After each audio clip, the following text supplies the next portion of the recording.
So I'd like to welcome our guest today, Shannon Duncan, coordinator of Kimberley Food Recovery Depot. Born and raised in Kimberley, Shannon's passion for healthy living, creative thinking, and community building have led to a diversity of work experiences and education, ranging from food sustainability, market gardening, herbalism, anthropology, and dance. Her diverse work background is well suited to the adaptive nature of food recovery. In her role with Healthy Kimberley as the Food Recovery Depot Coordinator, she has prioritized relationship building and collaboration in the development of food resource operations and a frozen meal program, in addition to other community-based food initiatives. Outside of work time, she treasures time with friends and family, taking deep breaths in the wilderness and being inspired by the patterns of nature. So over to you, Shannon, to speak with us about the Kimberley Food Recovery Depot. Hi, can you all hear me? Yep. Okay. I'm trialing a new headset thanks to my husband, which will block out all of the sound here because we are in the middle of our open to public. So it's very distracting. Okay, I'm going to share my screen. Hopefully that will be seamless. Sign in. Can you see that? Yes. I mean, we can see the sign in. Sign in. Yes. Yeah. Very useful.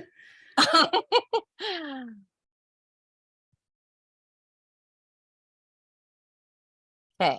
Perfect. Just see if we can do. There we go. All right. So I'm happy to see all the faces there. I have no idea what to expect. So I hope we'll have time for some discussion and any questions afterwards. As a settler, I gratefully acknowledge that I live and work in the ancestral and unceded territory of the Chinaka and Shuswap Basket. I strive to be aware of my own privileges and prejudices, to take responsibility for working to undo individual and systemic racisms, and to care for the water, land, and all living things. Uh-oh, it's not moving forward. Why are you not moving? There we go. Okay. So the Food Recovery Depot opened its doors in November 2018 as a project of Healthy Kimberley. So we celebrated our 4th anniversary just a couple of months ago. We're a registered charity and a certified food processing facility. 2 pillars guide our work: to make the healthy choice more accessible for our community by increasing access to whole foods and contributing to a healthier environment, and to divert food waste from the landfill. So we're a little bit different than a lot of other food recovery operations because we do, being under the umbrella of Healthy Kimberley, have that bigger guideline of trying to empower people with healthy choices and acknowledge that that means different things for different people. And yeah, and just have a little bit more of a outside of strictly waste reduction kind of lens to our work. Because of that, we've had so many interesting conversations about what healthy means to people, and it's really, I think it's just kind of enriches our experience here because of having the need to look at things in that way, and defining our food and talking about what that does mean to different people. So community building happens naturally through working with and sharing food, and this aspect has been an increasingly important driving force for our work. And for me personally, this is a very big motivator. These are a snapshot of some of the great faces that we have, and agency reps and volunteers, and some of the typical food that we see during a sort here.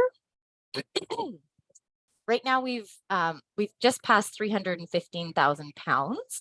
So these stats were updated to September, and I apologize, I haven't had time to update for the last few months, but it gives you a little bit of an idea.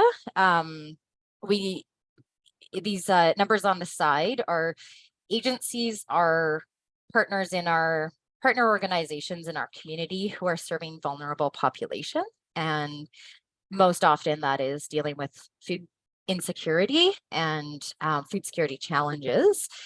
Sometimes that's also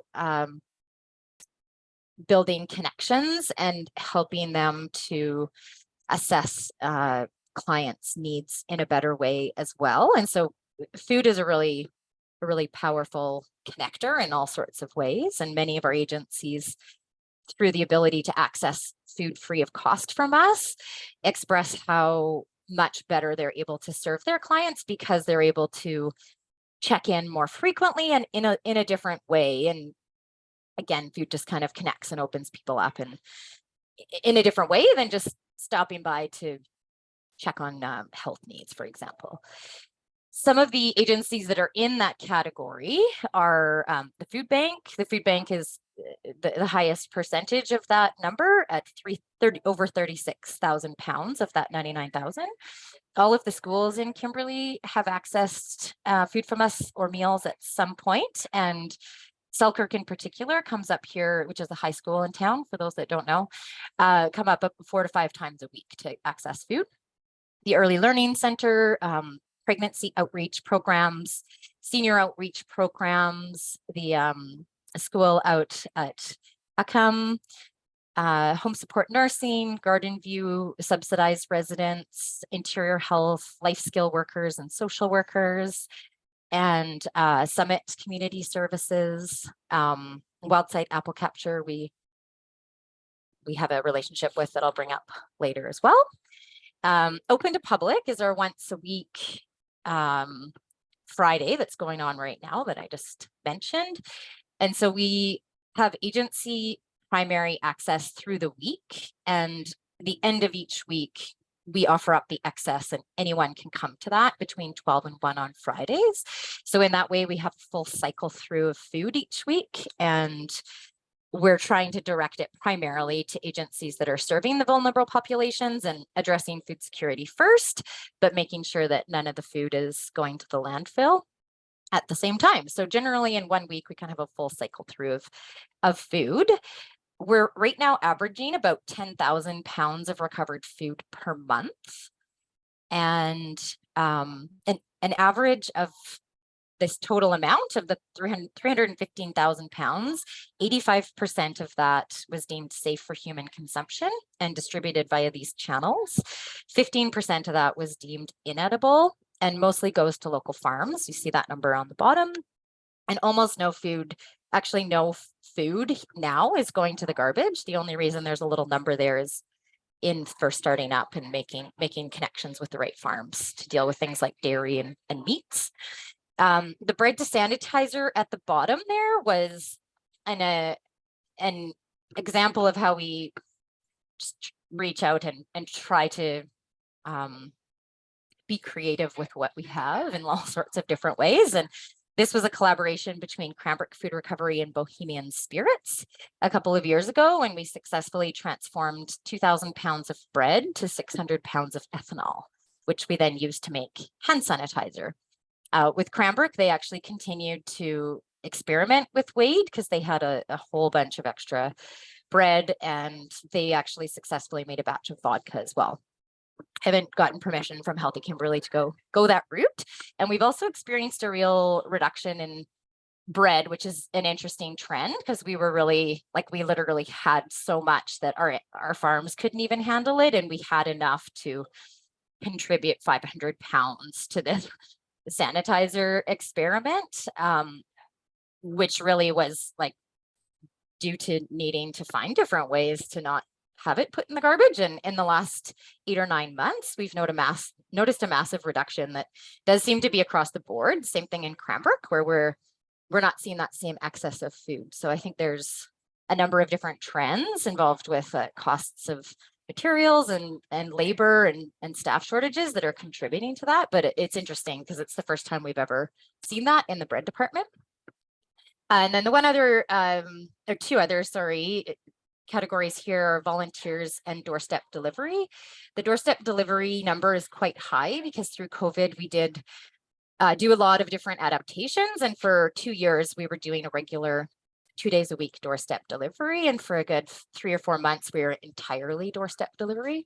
So we're not doing a ton of that right now. Volunteers, we do encourage to access food. And generally, how that looks on site is that we express what our wish list kind of most needed items are for agencies. And we ask volunteers to make choices based on what the agencies need first and take what's in excess. And generally here every day there is something in excess. And our volunteers, like everyone else who's coming in and out of here, are kind of a range of demographics. And for some of them, it makes more of a difference than others to contribute to their food security.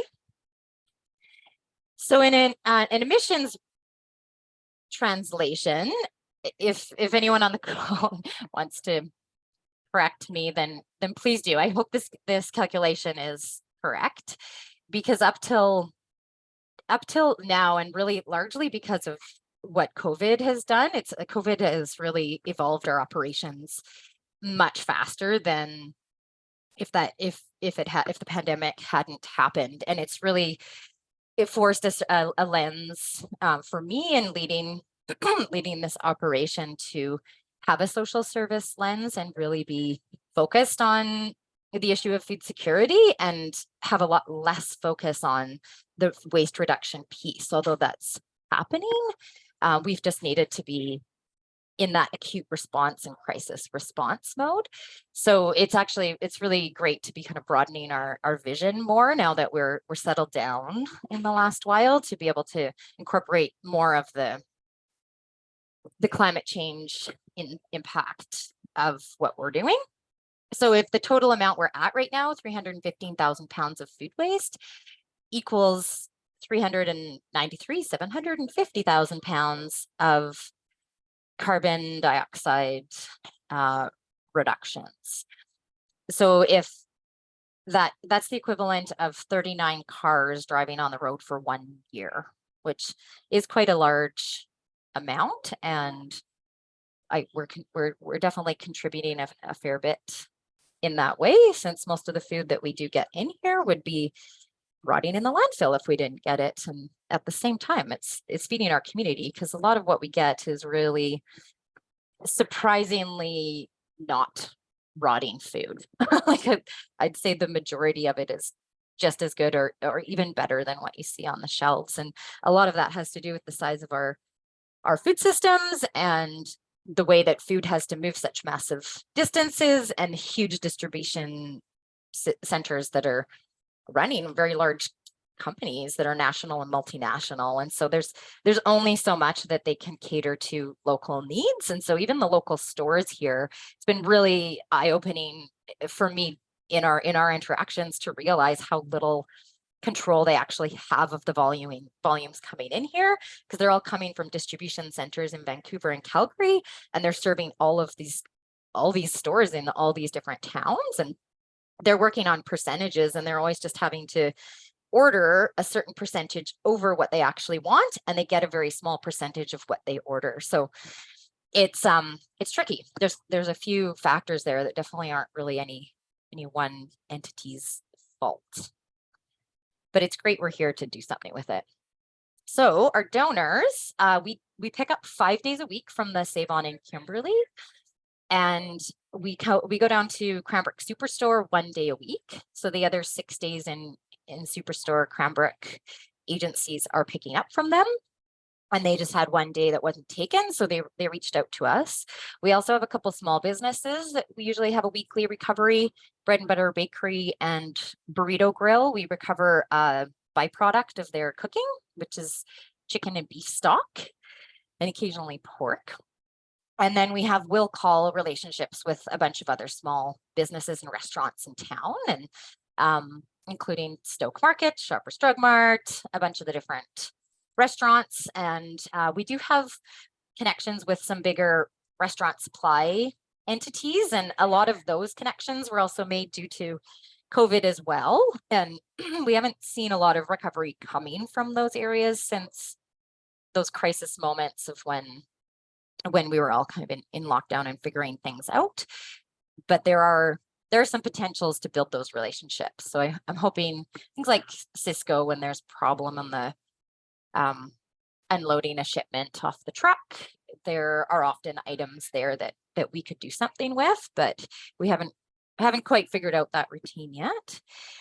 We have an organization called Loop Resources that are also interacting with us from off-site. And so they actually pick up directly from Save On Saturday and Sunday, which we don't quite have the capacity to take on right now. So Loop Resources are working remotely, and they're setting up farm pickups from Save On, and then they also coordinate our farm pickups on site at the Food Recovery Depot. They're an interesting example of, there's all these kind of hidden networks, and you've probably heard on the radio even this morning, they had a rep from Second Harvest, and there's a few of these national, or in the case of Loop Resources, they're more in Western Canada. Second Harvest is nationally a national organization now, and we're affiliated with both of them, and they often have agreements with the store, usually at a corporate level. So for Loop Resources, they're actually getting paid a little bit of money from Save On because they've developed these very extensive data collection systems, and they are providing data to Save On, which actually does equate to tax receipts for them, which are probably pretty useful because there's an equivalent of a lot of money in food donated to organizations like us all over Canada. And then they also provide them, hopefully, with some data that changes their purchasing trends and behavior. We haven't seen a ton of that yet, but they also give them information to be helping with their kind of corporate branding and expressing what they're doing to be a net zero company or something close to it. The Second Harvest is another organization that has these agreements with big corporations, and I have one interesting example I just wanted to share with you. So they have recently signed an agreement with Loblaws, which have a whole bunch of different grocery store retailers across Canada, and one of them is Shoppers Drug Mart. And so in our local store here, the owner of that franchise wants us to set up a weekly recovery pickup, and she was having a hard time because they have had to interact with Second Harvest. So right now they have a shipment that goes out every week to the distribution center in Calgary, and they don't really have a choice of that. It's just set up that way because Second Harvest is coordinating that. And so to get Sarah, who owns Shoppers Drug Mart, to be able to set up a pickup for us on the ground, I had to reach out to Second Harvest, who we are in the network already, and ask them to set up in their system a pickup that will allow Sarah to send the stuff to us. And this was like 4 months ago, and I'm still waiting, and followed up 3 times, and that connection's still not properly made. So we're still not able to pick up food and have them be able to contribute back into our community. So it's interesting because it's really great that these national organizations are providing opportunities, and no doubt there's much more food not going in the landfill, and overall it's much better, and we're improving the system as we go. And then when we're on the ground in small communities, we're usually we're the ones that are kind of dealing with these hiccups, and these personnel that are working from off-site are only able to do so much, and just kind of communicating by text and email. So it's an interesting, as this has evolved and it's changed, that landscape has changed in a huge way again through COVID, and we are seeing a lot more effort for corporations and larger businesses to put effort into food recovery and to create these relationships, which is really, really great. And it's just like working out the kinks as these new systems come on board. So the other piece of our recovery efforts, and we put a lot more in the last 2 seasons into locally grown recovery.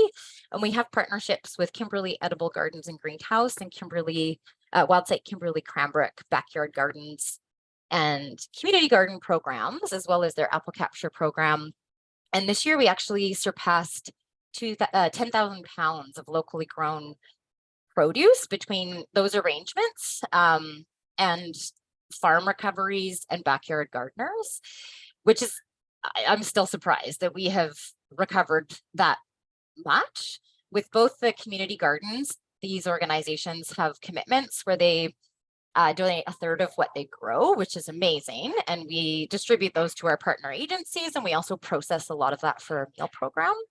And then farms, I generally think like we're not even coming close to growing enough locally to be sustainable. Like, how could there be any farm recovery? But it's been really eye-opening in the last couple of seasons, especially at the end of the season. There's farmers that have so much left in their fields, and they don't have the same staff anymore to deal with it, and they are out of energy, and they don't have the same markets. And so there literally is food that is perfectly consumable rotting in fields, and so much more of a volume than I ever would have thought. But we also go and do farm harvests for crops that aren't sellable, but that we can still use, because that's what we do. We do a lot of, we're set up to process food here. So one good example of that was we went and harvested about 600 pounds of carrots from edible acres in Windermere last season. And they were carrots that were affected by carrot rust fly, which is super frustrating pest. If you've ever grown carrots, you've probably encountered it, but it makes them totally unsellable because they create these tunnels in the carrots, and they're really frustrating. But we got those carrots and just had set up volunteer sessions and processed them. So we were like chopped up carrots that wouldn't keep as long, but we got out fresh to all our agencies, and we also grated a bunch and froze them for use in our meals. We have a growing amount of backyard gardens that call us up or drop stuff off too, as we're becoming more known in the community. And in that way, we've really tried to focus on things that people do really drown in. One of the things we get the most often is kale, and we hide kale in everything almost in our meals. So we do a ton of processing and freezing of all those items in the growing season, and through the winter we're able to just add a lot of nutrition and flavor into our meals. Community, as I already mentioned, is a big driving force for me, and it's really central, I think, to the success of our operations.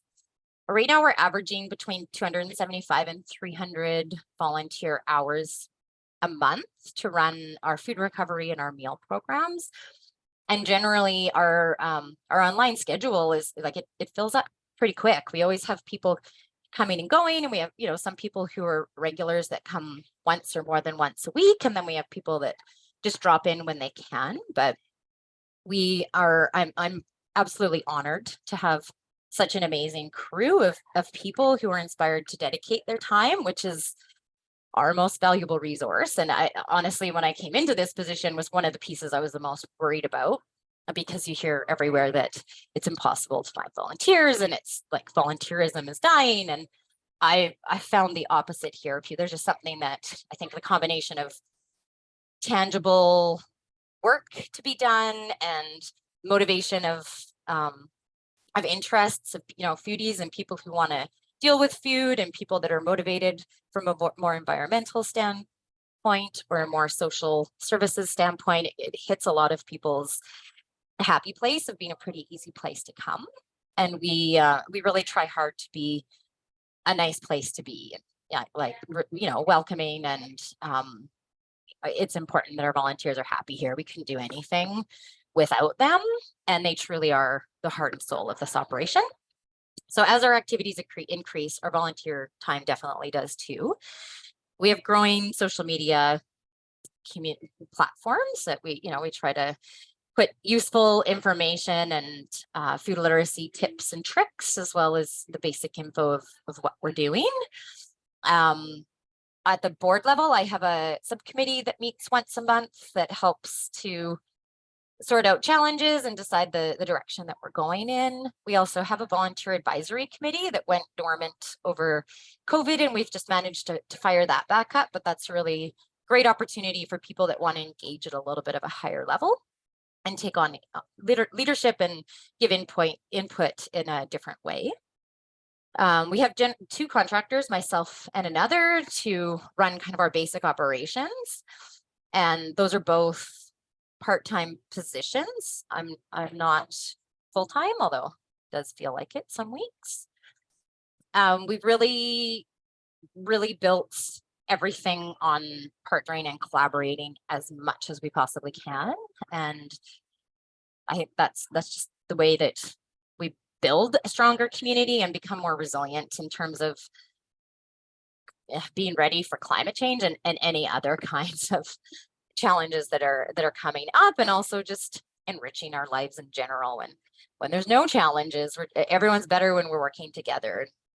I think one of the trickiest things is the time to do it, and especially in the nonprofit world, but really everyone, we're time starved, and we have a lot of demands, and it's hard to carve the time, but it's so important, and we're just so much stronger when we're all figuring out. We're all taking the time to just talk, and we're not double up on the work we're doing, but also engaging in what we're doing.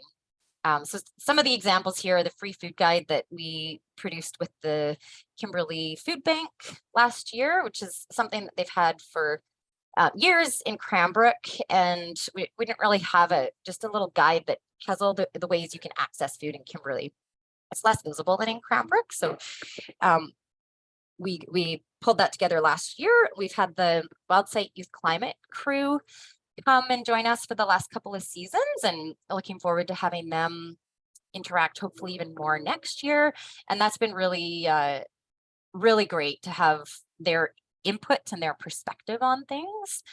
We have lots of school groups, and you can see here the Kimberley Alternate High School students doing some art on our front doors last year, and they're in mid-process on creating a mural and another wall on site, which is great.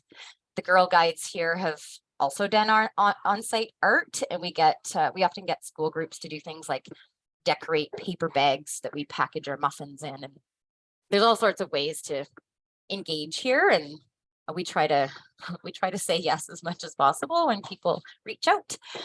We also have more like affiliations with different groups, both locally and regionally and nationally. And this is important to locally reduce redundancy and collaborate whenever we can, again, to just make each other stronger. We try to make an effort to reach out to those regional and national levels of organizations and hubs as well, because there's always something to learn from the way different peoples are doing things. And being in a small town, I think almost more important, because there tends to be a quicker evolution of these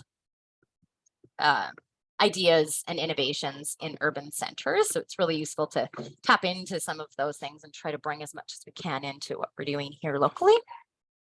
Overall, our goal is always to become more inclusive, accessible, and equity driven. So our frozen meal program, currently we have weekly contracted production cooking. So we have a contracted cook come in and make as much as possible in one day. And then every 2 weeks, we follow that up with a small group volunteer cooking session. So usually they're packaging what was done the previous day and then taking on a smaller, simpler batch of something, which increases our production and also starts to offer some more food literacy opportunities for people to engage and also share knowledge. And always, like, people are connecting and somehow kind of dropping. It's easy. It's easier to drop walls in a kitchen when you're working together. And it's a really great and natural place to share knowledge and connect. So we always look for opportunities to do that more. We have the ingredient preparation on site in our recovery. We're always, I think I already kind of mentioned, cut, trim, freeze ingredients when they're in higher volumes. So our cooks aren't just dealing with what's fresh that day, but they have a variety of different things that's stored in the freezer. We have an archive of all of the recipes that we have created so far. And we are starting to do some small batch production at the food recovery here. One of the strengths of our meal program is that, I mean, everything we do here is kind of based on, we do what we can with what we get. And every day's like Christmas. So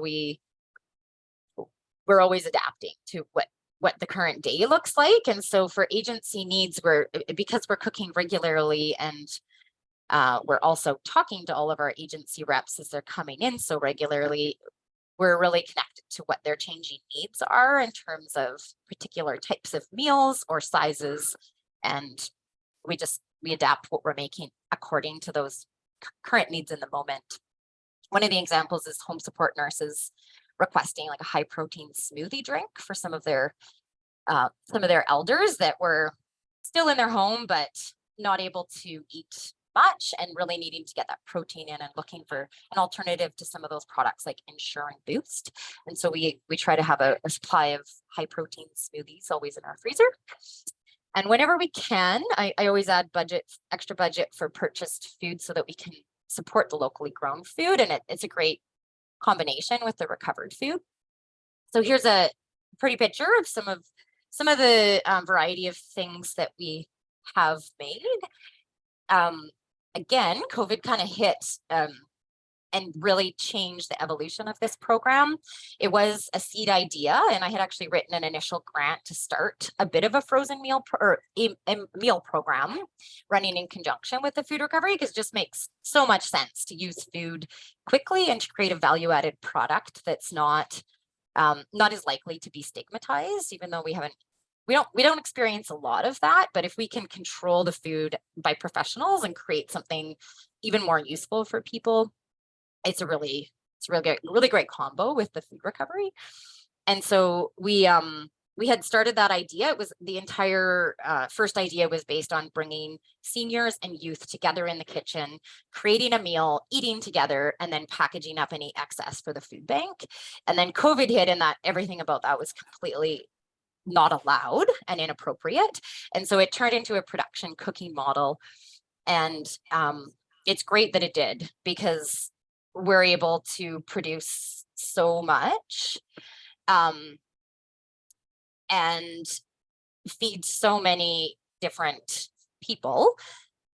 And we're also, like, so far we've been able to pay our cooks a really decent wage, and we're able to engage we're engaging professionals who are absolutely creating delicious, nutritious meals. And again, that value added piece, and it being recovered food, it's that much more important that this needs to be a really good meal, like even better than you'd expect, because it's coming through the food recovery. So we're working a little bit extra to like, I guess, kind of work away any potential stigma in that way. The cooks that we have involved have to be creative. This is definitely not an A-type Red Seal chef kind of job. They're the kind of cooks that can come in and really work with what we've got. And the base of that is, there's just such rich potential for food literacy building within that basic kind of orientation. So we've surpassed 30,000 meal servings, which is roughly like 12 to 14 ounces is how we quantify that. 9,000 snack servings, which is things like muffins and smaller baked goods. It wouldn't really be a meal, like a soup or an oven ready item. And those snack servings through COVID, we were doing very regular whole food based muffins, individually packed in paper bags for the schools programs, because they were so restricted in what they could do that they were leaning into like store-bought granola bars. And so we started the muffin production, and still do a regular supply of that, but not quite as much as we were doing through there. And then the high crouton amount is really when we did have such an excess of bread. We made croutons every cooking session pretty much, because we were looking for every way we could deal with it. But we also make things like granola. Our cooks team, I always like to really highlight these amazing professionals who have made our meals what they are, and I just can't stress enough. These are some of the top shelf cooks in our area. They're so trained, they're so talented, and they're so creative. Julie St. Jean has moved on out of cooking kind of as a profession in the last year, but she was really instrumental to helping us set up the program and doing the initial food safety plans. And there's a lot of behind the scenes legwork that needs to go on to make sure that we're meeting all the high food safety standards and keeping the food safety inspector happy. But all these ladies are involved, and part of I think the strength of this program too is that we're rotating the cooks and getting a big variety of different styles. Everyone brings a little something different, and it just makes our meals all the more interesting. So going forward, we're currently cooking off-site in Centennial Kitchen, which is owned by the City of Kimberley, the bottom of the hill from where we're located. And then we also have one of our cooks who has a commercial kitchen outside of her home, and so she also cooks there for us. We're mid-process in getting a commercial kitchen set up on site in our food recovery, which is going to really change how we're doing things, make our meal production a lot more efficient, so we'll be able to make more and expand kind of the range of what we're able to offer for our meals. We'll also just increase the food literacy opportunities like crazy, and be able to offer workshops and all sorts of different things in that way. Hopefully become a little more fiscally sustainable, which is always a big challenge, by incorporating some elements of social enterprise through rentals or some for-cost meals. One big thing I've mentioned a few times, COVID has really evolved and like really sped up the evolution of this place. It's kind of shocking to think how quickly we have gone from the really simple, like I was the only employee when I came on here. I had 15-hour a week contract, and now I'm managing a team, and we have 2 different programs, and we're putting a lot of hours, like so many more hours. The first year, I think we averaged between 60 and 80 volunteer hours a month, and now, like I said, close to 300. So it's really skyrocketed what we're doing, and there's lots of different ways, reasons that's happened, but a lot of it's really due to the pandemic. So we're due for some stepping back and just thinking a little bit more about what we want to plan to do instead of just going in the moment and dealing with it and figuring it out. We're continuing to decrease our carbon footprint, and we did have a successful CBT grant to allow us to buy an electric cargo van. So hopefully in the next year or two, depending on supplies, we'll be able to do that. And we want to just continue bringing people together in different ways, do things like community feasts. I always like to mention all of the different supporters who have helped us grow. There is just a financial need. Our food doesn't cost very much, but the time that's put into this place is really our biggest cost. Kimberley Health Center gave us free rent for over 3 years, and they now, in the space we're in, which is the original kitchen and cafeteria when this was a hospital. So it's kind of an appropriate revitalization of a space that was dormant for 20 years. We still have very subsidized rent. The City of Kimberley has also been hugely supportive. We have very, very subsidized rate of using Centennial Kitchen. We've had many funders through grants, and generally we have been primarily grant driven, and we're at a point now where we're trying to diversify that a little bit to be more financially sustainable. We also have a growing local community business and organization and individual support, which we're very grateful for. So I think the last thing, I'm feeling like I'm going way over time. The last little thing, I didn't have time to make a slide for this, but what can you do, and what can you do to help? So I think in general, in terms of how food waste relates to mitigating climate change and reducing emissions, I always kind of come back to engaging with community groups and working together.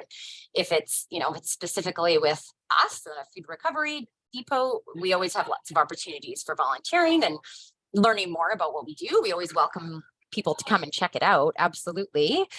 We're always welcoming new volunteers. Like, we've never shut that door, even though our schedule fills up pretty fast. We always have things moving around, and there's always some spots, and there's always other ways of contributing. So absolutely be in touch if you're interested in volunteering with us, or if lots of other ideas of other groups who might be able to use your time if you're not in Kimberley. Contributing financially, if you're able, is always helpful for us and any other organization doing this kind of work.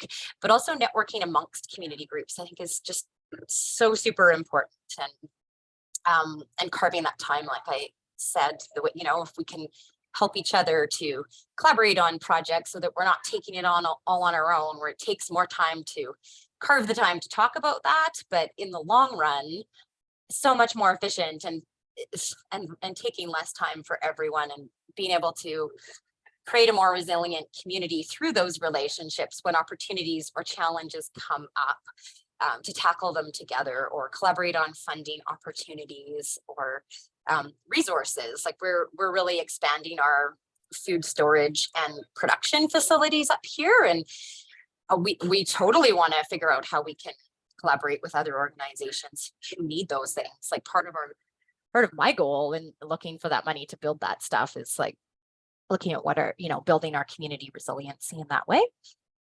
At home, as far as food waste goes, compost is the most obvious thing. We're engaging with compost with community gardens nearby to learn or take kitchen compost, or get one of those great food cyclers to tackle that. It's shocking at a home level. And this is something I think that down the line, I'd love to run some programs just looking at home food waste. And I know for myself, this is what I do, and it's terrible how much food is going into our compost that I could have done a better job with. And partly I think that's just like getting back to a little more like, instead of stacking our fridge for a week or two in a huge grocery stop, like taking the time to buy fresh things every day, and changing the way that we do those things, which is really hard and kind of a societal shift needed to really slow down in general. But I think it's a huge contributor to how much we're actually wasting at home.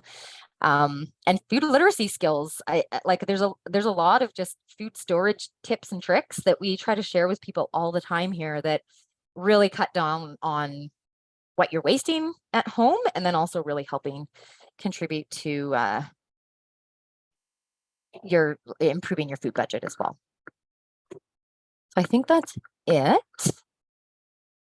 I'm going to minimize this. Great. Thank you so much, Shannon. That was like an incredible presentation. And I think we all learned definitely a lot about the Food Recovery Depot, and also just your words of wisdom about kind of the society changes and what we all need to do. It was really interesting to see all the different organizations that are linked and that network of community as well. That was something that I definitely learned a lot about. There are quite a few comments and questions in the chat. I think maybe I'll just read them out and get you to answer them. First question from Lori is your group also advocating for an end to poverty through UBI, Universal Basic Income, with UBI Works, or BIBC, Basic Income BC? I would advocate for that. I don't, our organization hasn't taken an official stance on that, but I mean, there's so many routes to there. Yeah, there's just we have to tackle the systemic pieces of poverty there. Like, all of the food supports should be temporary measures, right? Like, food banks were brought in as temporary measures, and they're still here, and ideally those are working their way out of a job. So I personally think that would be amazing, but I can't really speak officially in terms of the organization on that.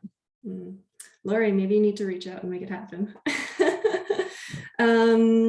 We had a question from Bruce. Beside the 100,000 plus pounds of food waste that you process, how much does the food bank process that doesn't come from your group?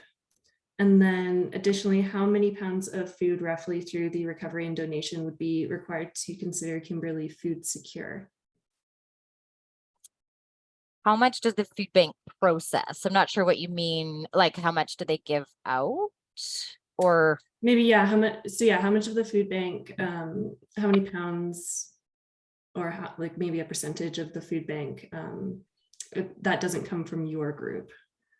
So if you just know about the rest.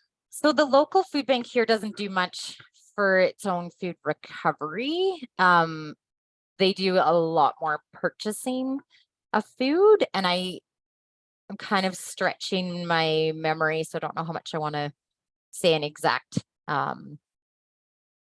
no, I don't want to say an exact amount because I don't want to speak for them, and I can't remember exactly, but they're buying a lot of food. Like, I don't want to be quoted on that, but I think it's around 10,000. No, I'm not saying it, sorry. They spend a lot of money on food, and the food bank hampers are, if you haven't seen them or interacted with them, they're full-size hampers are intended to be basically the pantry ingredients to keep you fed for 30 to 60 days. Like, they're huge. They're 10 boxes to 15 boxes of food. So they're really work entirely differently than us, but we work very well in conjunction with each other. Currently, the Kimberley Food Bank really focuses a lot more on non-perishable foods. And when the food recovery was first started by Healthy Kimberley, they started with a feasibility study to make sure that there wasn't any other groups in town that wanted to take on the food recovery, and the food bank was the main potential there, and they weren't set up, and they weren't interested in setting up the food recovery and getting more into perishable food. So that's really the primary reason food recovery was set up, and the intention, which was in the beginning and still is to work really collaboratively together so that, you know, we're bringing a lot more of that fresh content and hopefully encouraging more of the bought fresh content from the food bank over time too. But they're really, yeah, a different organization. I'm not really sure how many pounds of food would be required to consider Kimberley food secure. Or can I ask that differently? How close are you to being food secure in Kimberley? Like, are you halfway there or 3/4 of the way there, roughly? In terms of what we're producing locally to be In terms of resilient. Well, I think we have what we need if you're considering the food. I don't know. There's so many different ways to look at that question. There's more than enough food if you're thinking about all the food in the grocery stores, but a lot of the prices of it are going up and up and up. So we're seeing the price of food be more and more challenging for people to feed their households. And so, I don't know, that only seems to be kind of rising right now. I mean, there's a lot of people in Kimberley are close to the line, like able to feed themselves and don't necessarily need to but access food from organizations like the food bank, but they're not that very far away from having a hard time meeting food bills because of rising costs of everything else, right? Housing is becoming harder to get, interest rates, rent, gas, food, like they're all contributing factors. But yeah, I mean, that would be I think an extensive research project to really measure, and useful to engage someone and a bunch of different groups to come together and establish that. If you're talking about local food production, we're nowhere near. Like, I've heard people say something like 15%. We're really, really reliant and vulnerable as a food system here, and bringing food from California and other places. For sure. Yeah, thanks. You're doing a great job. Yeah, sorry, I can't really answer that question very well. But maybe we'll switch over to Chris. Did you still have a question? I saw your hand was raised. Yeah, thanks. And Shan, yeah, the work that you all do there is amazing community resource. So yeah, kudos to you and your team. I know how much work that you put into it and how much time it takes to organize volunteers and get volunteers. But my quick question was just I guess what percentage of food waste actually comes from the big grocers? And then just from that question, I didn't see Creek Market on that list either, and just curious if they donate and if not, why. And from the big grocers, do they financially contribute to their own waste? So the percentage is very high of that. I would need to run the calculation quickly to update it, but it would be like over 80% of that 350,000 pounds recovered are from grocery retailers. It's the very, very large majority. The financial contribution is something that I would love to work on, and that's a little bit trickier at a local level, requires more coordinated lobbying efforts, and I would love it if they would financially contribute, and I think it makes a ton of sense. It's somewhat frustrating when these larger organizations that I was talking about, like Loop and Second Harvest, they are compensated by the corporations, and the value is in the data. And so I understand that aspect.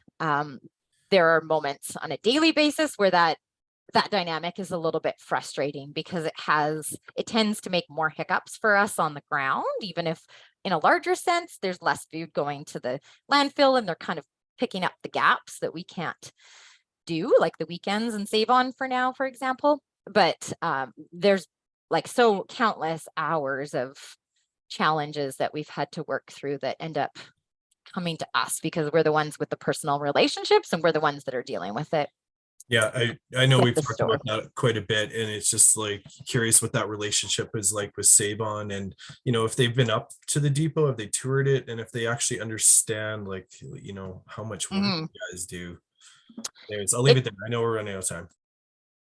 Yeah, so the old manager had been up here several times. I haven't managed to get the new manager up here, and like all the local staff are really amazing and super supportive, and often those barriers are at the corporate level and it's not their decisions. And it's kind of one of those things on the list that I'd love to enlist the help of some of our board members or it's a whole other level of thing that does require more of a working together in a different way with creating a little bit of a bigger voice. But it would be great. I think we are providing a pretty big value. Awesome. Or pretty big savings, and waste reduction and everything. Mm-hmm. We have like 2 questions left. Maybe we can just really quickly get through them. One from Paul: a recent Wildsite news item, the food recovery folks in Nelson were promoting electronic food composting units. And he was wondering, what is your opinion on these? Are these a green option? Yeah, we were just talking about these today. It's true. Like the energy piece, I don't know enough about them. I'd be really curious to test drive some. And I also have been wondering if there's like an industrial version because I could see some interesting potentials and like just trialing them. But I really don't know anything about them except what I've pretty much heard on the radio. But anything that plugs itself in, right? It's using energy in its own, and then it's a whole other conversation about how that kind of ends up balancing out. It's like any conversation, like same thing with packaging and all these things and what the resources they need. They're all kind of rabbit holes to go down, but they do seem pretty interesting. Like I kind of, from a wildlife mitigation view, I kind of like the idea better than curbside compost facility almost, or like I'd like to see that comparison made, because there's a lot of questions about our, what the wildlife you're attracting, putting all that rotting food out there. Yeah, I don't know. I'm curious to learn more though. Yeah, maybe another talk for another day. Totally, yeah. And then our last question is, do you use an app to connect to stores, food growers, farmers, and other agencies about food pickup and drop-offs? We don't. So there are apps that like Second Harvest is created that we interact with, like if they arrange donation or something. Yeah,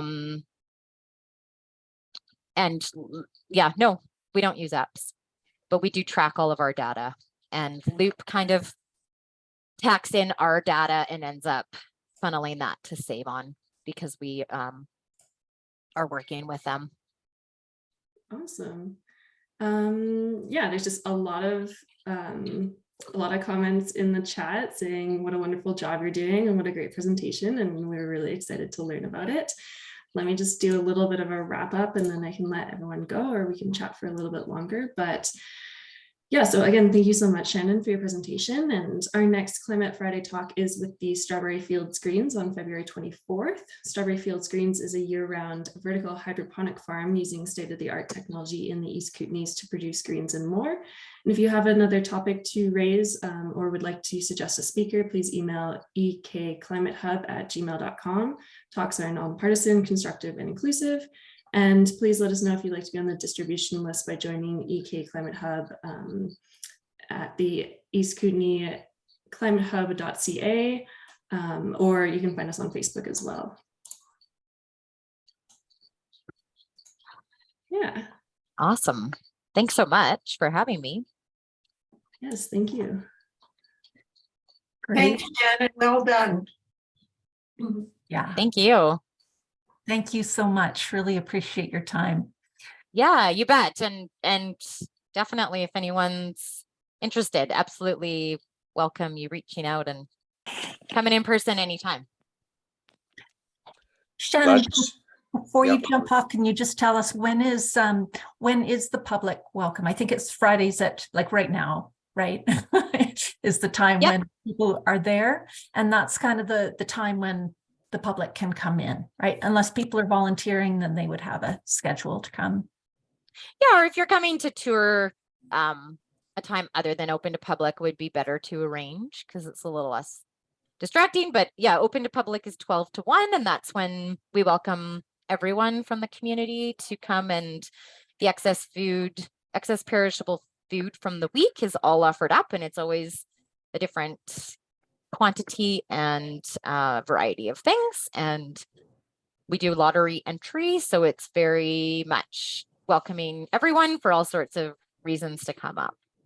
And yeah, come up and get some salad greens. Awesome. So did you have anything else that you wanted to ask? That was great. Thank you so much. And thank you, Shannon, and thanks so much, Haley. And I'm sure we'll be in touch to chat because there's so many other topics bubbling up through this as well. And so yeah, forward to talking more. Yeah, I'll stay connected with this hub. I should be part of it. So I will be. I realized I sent out all the reminders to everyone and not you. That's where the Zoom link was. Yeah, okay, good. So it wasn't just me. I was like, I don't remember that password. Yeah. Nice. Okay. I'll just get on the list. That'll solve that. Okay. Take Okay. care. There's a few of us who are staying on to talk about other topics as well. So there will be a group of us continuing on here afterwards. Thanks. Awesome. Thanks very much. I'll sign off. Thank you. Bye. So I might just end this meeting if that's okay, and then I can save the recording and jump back on after. Great idea. Yeah, okay. Sure. Yeah, we'll join back in a few minutes time. Yeah, so maybe get some lunch after talking about food. Yeah. grab something to eat. Yeah. Okay. Okay, see you all in a bit. Nice to see you, Jenna. Yeah, take care.